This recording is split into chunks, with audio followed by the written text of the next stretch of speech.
Number one, bill for services you did not perform. Okay, well, that's just on you. You bill for services you didn't perform. That's fraud. You deserve what you get. Okay, so some of these are just blatant and obvious. When you're billing for services you did not perform, and by the way, there's incidental. Like I had patients who, on real rare occasions, like they were rerouted to therapy before they got to me because they always went to the adjuster first and then the therapy.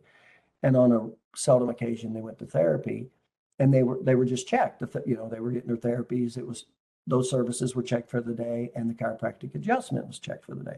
Well, they didn't get the chiropractic adjustment. It was by accident that they left because the therapist thought they already got their adjustment before they came to therapy because that was routine. Well, fortunately, I caught that, and of course, we scratched the services off that were the adjustment that wasn't done. We immediately scratched that off. But obviously, this is for fraudulent doctors. There's a doctor I know used to teach at Logan. Matter of fact, I think he doesn't now, but Logan Chiropractic College, and that's what he did. He routinely billed for extra X-rays he did not even take. Okay, so bottom line there is if it's an accident or incidental, it's not going to be a big deal, and you just need to correct it anyway. But when it's a pattern, bill for services, there's nothing that can be done about it. You're going to get convicted. You're just going to have to negotiate. You're going to have to hire an attorney, and you're going to have to negotiate your way out of that, and you're going to have to pay some money. That's what that's going to be. Bill for patients you did not see. That happens. Again, that's just counter intentions. Now, on occasion, again, you may bill for a patient you didn't see, but it's not going to show up as a pattern. See, that's one of the main keys to fraud is a pattern. It's not incidental because they know that. Because if they go to court and they go to a jury and it's shown as incidental, they know the jury's going to see it as incidental. So they know that. So it's patterns. You want to pay attention to patterns, okay? But billing patients for you did not see, that's a pattern. That's just on you. You deserve to pay a fine. You deserve criminal charges. It's just on you. Those are obvious. Treatment frequency fraud. That's a big one. I do see that. I see that way more. I'm sorry to say that, but I see that a lot. What is that? Treatment frequency fraud. And they tried to allege this with me until I pulled out the statistics from the patient's charts and just beat them with it. They didn't even have the real data, and they made those allegations against me. And then I went and got the real data to beat them down. And you're talking about the DOJ. They didn't even have real data, and they made those false claims. So this is they are not your friends. You got to play defense here. And not only defense, you got to go on the offense and make sure this stuff doesn't happen.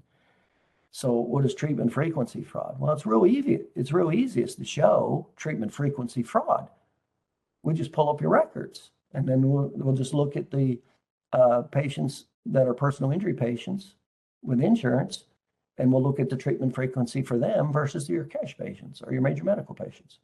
That's just real easy. So what I always say, and like one doctor, I was talking with him, and he meet all the personal injury patients after the report of findings. He would put them on 3 times a week. All the other cash patients and major medical, twice a week. That's fraud. It's ethically and morally wrong, and it's fraud. I couldn't believe I was like, I can't even believe you told me that. And it's so easy. A lot of doctors think this stuff is hidden. This stuff is so easy to find. They subpoena your records, especially if it's electronic. They already have the information. They don't even have to ask you for anything. They just got it. So treatment frequency fraud. So how would we stop treatment frequency fraud? Well, here's what I did is everybody got the similar frequency of treatments, period. Okay. Now, it's based, obviously, everybody's treatment frequency is based on their individual status and biomarkers, et cetera. But when they see treatment frequency of PI patients, daily, 3 times a week, da da da da da da, and then all the other ones, major medical cash, don't even compare to that. You've got a problem. You're going to have a fraud problem. So treatment frequency. So do everything you can to equalize your treatment frequency. And it'll vary. Sometimes you have cash. Like I always say, don't try to get rich on one patient. I say that all the time. So there's personal injury cases that come in that are not $3,000, $4,000, $5,000, $7,000 cases. Sometimes little kids come in, they don't have much of an injury, they heal quickly, there's no permanent injury. That only might be $1,000, $1,500 case. I'm not trying to make every case a $5,000 case. And that's where you'll get caught when you're trying to do that. So treatment frequency fraud, that's what that is. So you'll see that PI case, daily, 3 times, twice a week. Not only that, but you'll extend it out. Well, you better look at your records and go, wait a minute. Do I have similar problems and complaints with my other patients? And are they getting 3 times a week, twice a week? Well, the same type of treatment frequency. And now, again, that's on you. But you and I know both as well that this is very common.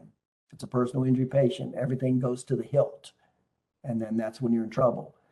So equalize it out. That doesn't mean everybody's always going to get the same thing. But when you look at your statistics, should we see the majority of personal injury cases matching major medical or cash patients with the same diagnosis and injuries? Yes, we should. That's what you should see. So you got to watch that. You got to be careful about that. And one of the reasons it also happens is the doctor doesn't want to charge the cash patient, for the amount of visits that they would need. And so you see the doctor giving really reduced visits to the cash patient or the major medical patient versus the personal injury patient. So they may give the personal injury patient, the true care that they would need. That's kind of usually what happens, so to speak, frequency wise. And then they have a reduced fee for, or reduced visits for the other patient. Now I'm going to go into how to handle that.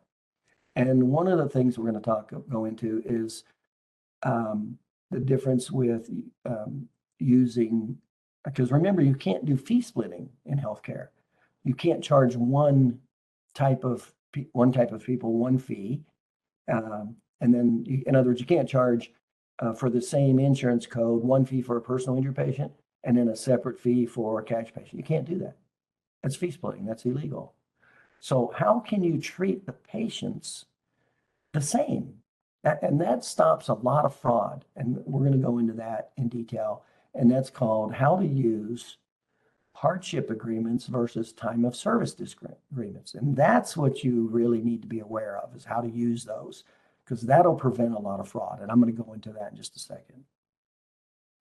But I'm going to give the same treatment. I'm going to give the same schedule. Now, that person, I'm going to give them a financial discount more, and I'll go into the details of how it works. But that's how I'm going to give the treatment frequency and the treatment amount the same. I'm going to give that cash patient the same recommendations as that personal injury patient. I'm going to give the major, okay? And so it could be a $3,000, $4,000, $5,000 bill, but it's not going to be for the patient, because I'm going to use the hardship agreement or the time of service discount, and those are totally legal, and that's what they're for. What you're not supposed to do, is change the frequency or the treatment based on the reimbursement. That's fraud. Okay, so I'll go into that in just a second. Fee structure fraud, I talked about that. And that's talking about the same service, whether it's the same therapy, same service, 2 different fees. So that's different. And there's a difference between, if you're going to do a therapy with like an active therapy with the full unit of time. And then if you don't, then you better put in a modifier with it, because it's going to look like fee splitting. So if you're going to do a modifier, put in the fee splitting, or put in the modifier if you're not going to do the same. And again, it looks bad when you have all the modifiers for cash patients and you have no modifiers for insurance patients. See, that's fraud. So you do best to stick with the treatment and the therapies as the same as much as possible, and then use the hardship agreement and the cash discount to make it affordable for the cash patient or the major medical insurance patient. That's when it's legal. That's how you make it legal. But you start changing frequency and therapies, and it's obvious with the different categories of cash and personal injury, that's fraud. And that happens all the time. I see that in all offices. PI patient, they're seeing 3 weeks forever. They get their 2 or 3 therapies. They get full therapies. And then you look at their cash visit and, they get decreased frequency and decreased therapy. That's fraud. Okay, and that's real common. I see that a lot. Okay, so fee structure fraud, can't charge different prices for the same therapies, etc. Okay, short the time required for coded service. Okay. And a lot of these things you'll think you'll get away with. I'll tell you what, when they subpoena your records and they do a statistical analysis, it'll be a whole different story. Short the time required for coded service. Now again, I usually found that that's not an accident. If you're shorting the time, what's required, like say you're doing active therapy, and there's a required amount of time with that patient for that code, and you don't do it. Well, who's going to know about it? Well, remember the people that are most likely, who are the people most likely to turn you in, and how does this typically remember? It's typically a disgruntled employee that knows about it. That's who's going to turn you in. And then the other one is by accident. They'll request your records and they'll see something on there by accident. They may request 2 or 3 records. And then now they're looking for a trend. Now once they see it, they'll go, wait a minute. Then they'll supply more of them. And now they're looking for a trend, and now you're in trouble. So fee structure or shorten the time required for coded visits. Sometimes that's just by accident. Typically, with attended services, there's no time code required for those. Typically, you're talking about the rehabilitation code, that there's required time codes, etc. But when you're doing that, again,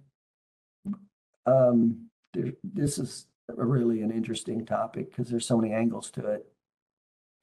So if you don't know, there's a certain amount of time, but again, is it a trend line? What don't know is not an accepted answer in court. Once you have your license and your billing, you're required to know, period. That's not a defense. I didn't know. So anyway, sometimes doctors will lower that code and then bill for the full code. Well, that'll get caught. You'll get caught for that. Now, if you know that, that's just on you, and you deserve to get caught. You deserve whatever it is they give you. Short time to code. What is another example? That's really the main one is not doing the full service that's needed for. And what some doctors do is they'll just time it. They'll put a timer on it. Time in and time out is what they'll do. They'll either have the patient or the staff, the therapist, put in, time in, time out. Okay. But remember, when we look at time services, if it's required, 15 minutes, something like that, then they don't have to be on that therapy from 1 second to the 15 minutes. It's a compilation. It's the evaluation, diagnosis, and therapy and note writing. So you got 4 things you have to do within that time frame. It's not them just being on the therapy that whole time frame. Okay, so just keep that in mind. All right, so fee structure, a short time required. Okay, so that bill for a higher coded service than you delivered. That happens every now and then. Some of the most common ones I've seen is the examination code. They'll I do see that a lot. A doctor will do a lower service of evaluation and management, and they'll bill for a higher service. I see that a lot, especially with personal injury. So they'll do their regular code that they bill for major medical, and then they'll do the same services but bill for the next step up, so they can get paid more for that exam. That's fraud. So when you do step up, you are required to do the extra services for that patient. And typically, there's only two exam codes that most chiropractors will use. For the average patient, it's one particular code, and then if it's an extensive patient, cash or major medical, which is kind of rare, or the personal injury patient, which is typically more extensive, that's when you would use that. Bill for a higher, so that's bill for a higher code service than you delivered. Again, that's a pattern. You look for a pattern. They'll find that with your records when they subpoena them. What it does, it's a domino effect is what happens. That's how you get caught. It's typically a domino effect. Payment type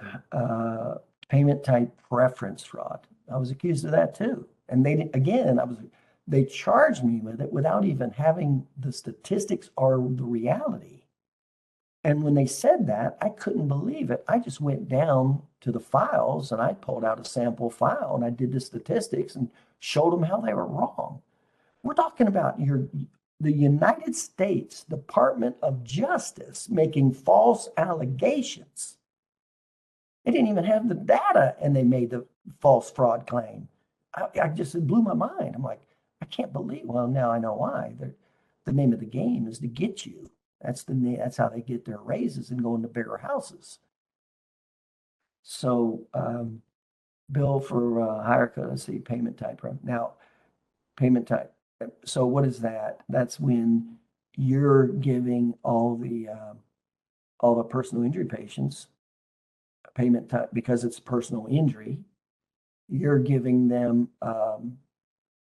more treatment, more therapy. Not just higher visits, but more therapy. That's what that is. So again, if we look at your records and we see the personal injury patients, and then we go, okay, well, what therapies did you do?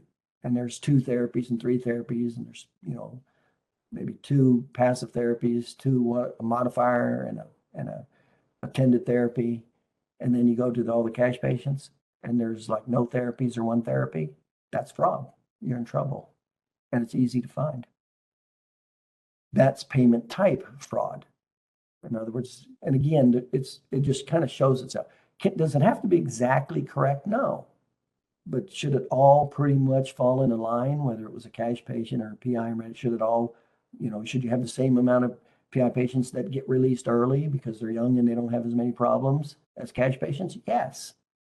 Should you have some cash patients that are chronic and more severe, difficult problems that require more frequency, therapy, et cetera? Yes. So you better have that mixture in there.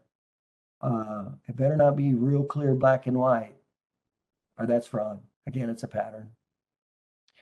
So billing for the higher payment type fraud, attorney kickback. I personally haven't, I have not dealt with any attorneys or dealt with this at all, but I do have clients that got involved with some shaky deals where the attorney wanted a kickback, and the kickback is in many ways.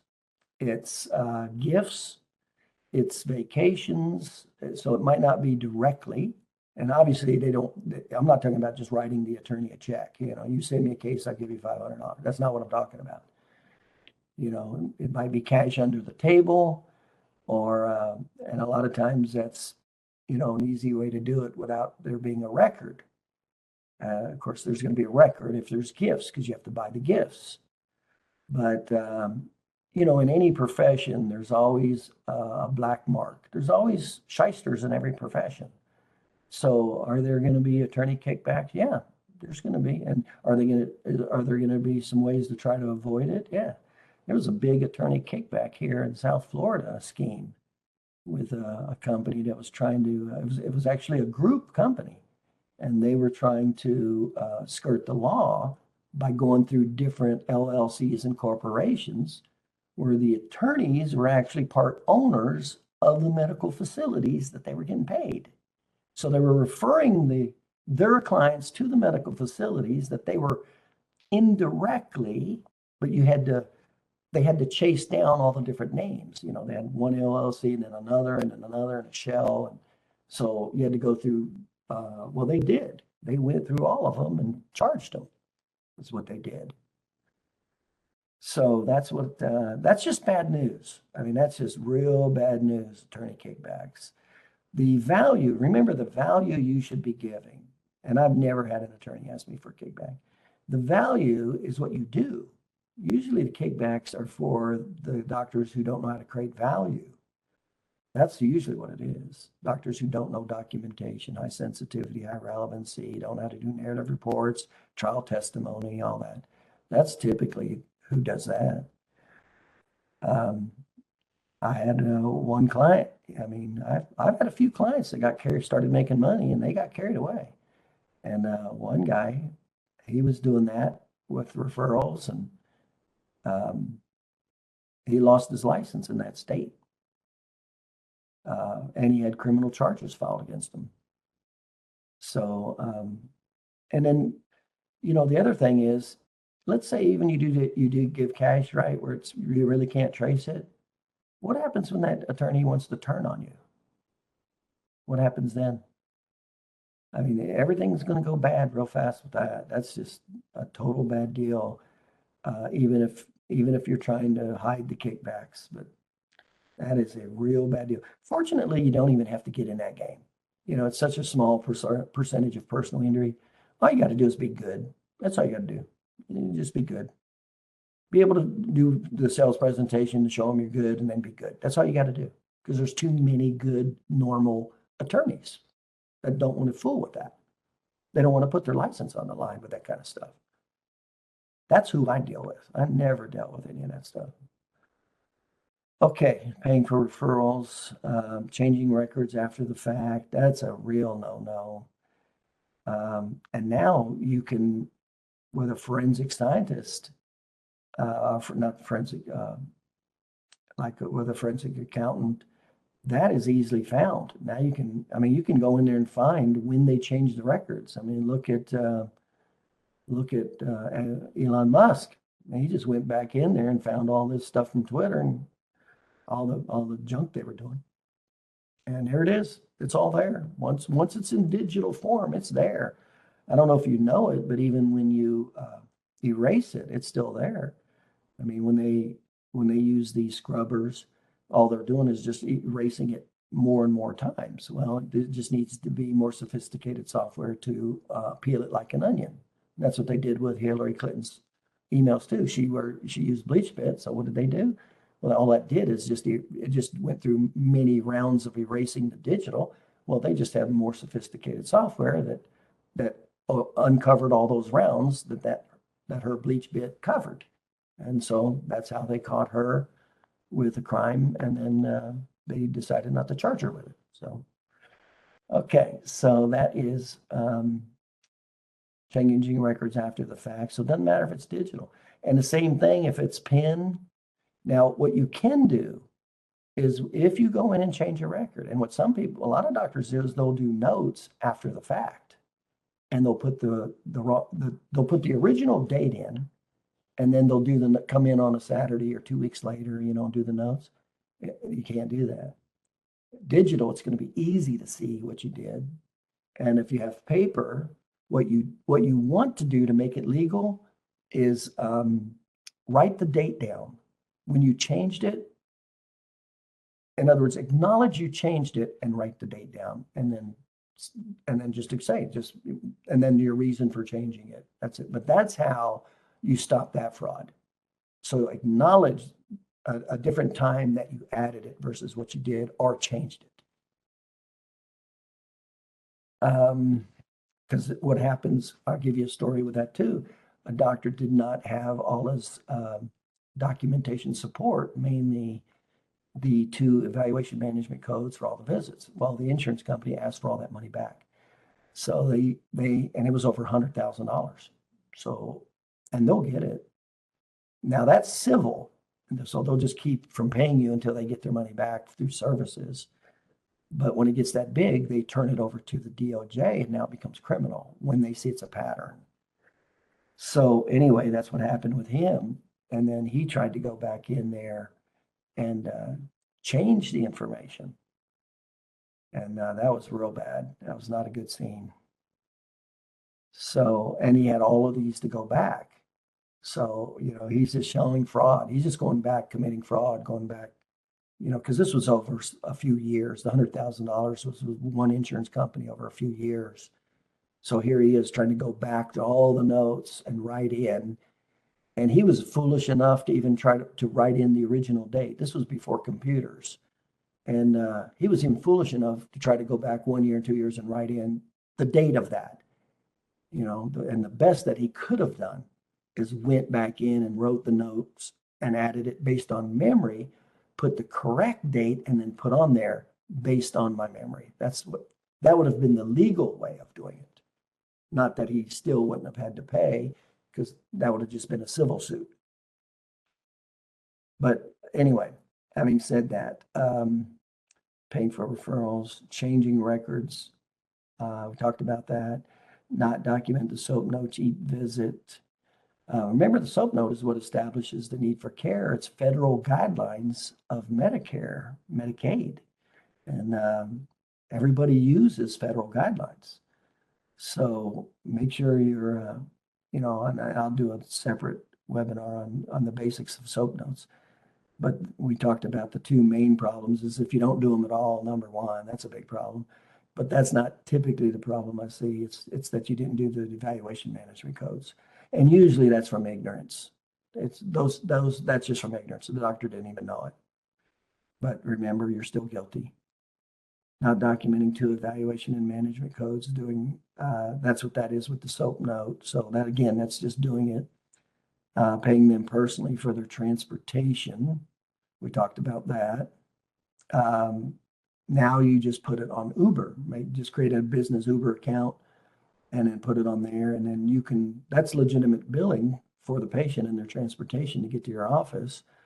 And then you can add a reasonable administrative fee to that and bill it. So, and that's all fine. But you can't give the patient the money. That's seen as a kickback for coming in for the visits. Billing for a non-documented complaint. Seen that before, but obviously, that's on you if you're billing for something that wasn't documented. And I'll tell you, a lot of times what that is, and I see this when I evaluate doctors' offices, they did the services and they just forgot to document them. They just didn't document them. So, but guess what? It's still fraud if it's a pattern. And the doctor didn't have any counter intentions. He just, I see that a lot with exams. The exams aren't even fully filled out. They're billing for the regular fee exam. Same with regular visits. They'll mark the visits down in the services and there's no documentation establishing the need for care. See that a lot. So billing for non-documented complaint, that's a different story. I mean, you're going out of your way. And again, when you do things that are obvious and gross, you deserve what you get. One of the things also is billing for a different area.